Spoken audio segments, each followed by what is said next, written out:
Jessica King reporting for us this lunchtime. Next, a new app which helps people with disabilities find accessible accommodation in London. Investor has named Limitless Travel as a winner of its funding programme. The social enterprise was set up after founder Angus Drummond struggled to travel after being diagnosed with muscular dystrophy. And Angus, I'm pleased to say, joins London Live News this lunchtime. Congratulations. Thank you very much, and I'm very pleased to be here this afternoon as well. What will this investment mean for your business? The investment for the business is fantastic. We're trying to develop, we're trying to sort of help people with disabilities to travel more and revolutionise the face of travel for people with disabilities.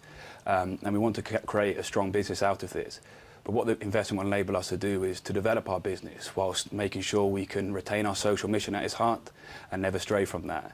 And the Nominet Trust, they are the largest social tech investor in the UK and have incredibly given us this grant of £50,000 to enable us to work over the next 10 months, developing our ideas and developing our proof of concept so that we can grow the business and expand it across the UK. What's the story behind your business? So I suppose the story starts 4 years ago when I was diagnosed with muscular dystrophy. At the time I was living and working in London, and obviously after the diagnosis decided I had to make some life changes. So the first thing to do was to go travelling, and I spent over a year travelling around the world with my partner Lucy, having a fantastic time. And as anyone who's been travelling will know, it's a wonderful experience both for physical and mental well-being. But whilst I was away, I sort of really began to discover the extent of the problems that people with disabilities face when they want to go on holiday. You know, I'd arrive at so-called disabled-friendly destinations and find stairs instead of lifts, and really general ignorance about the attitude and what needed to be done.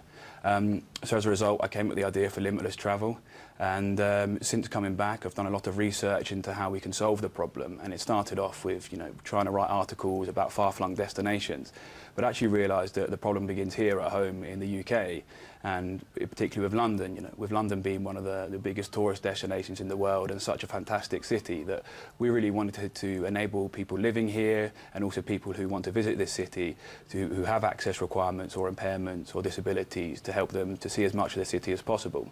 So as a result, we developed a very simple to use website which enables businesses to sort of detail their accessibility and also receive feedback so that they can make simple improvements. And as a result of that, people can come onto the site and search for information they need quickly and easily, which saves them hours and hours of frustrated searches.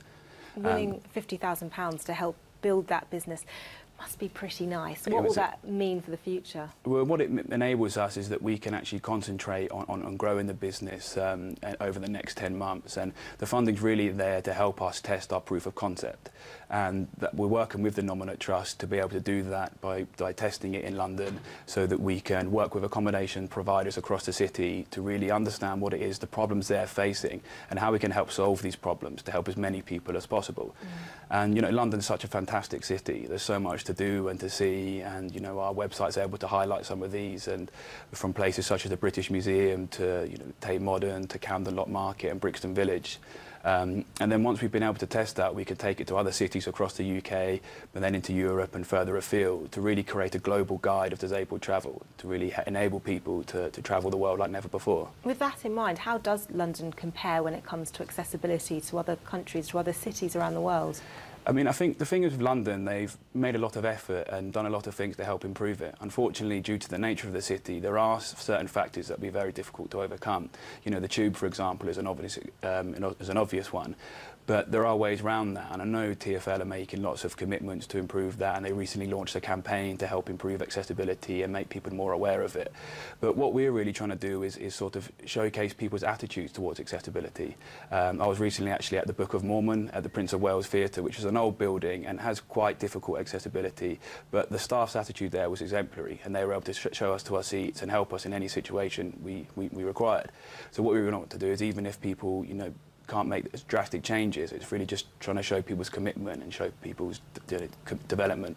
Well, Angus, huge congratulations. Thank you very much. Amazing piece of technology, and good luck for the future. Thank you very much. It's a pleasure to meet you.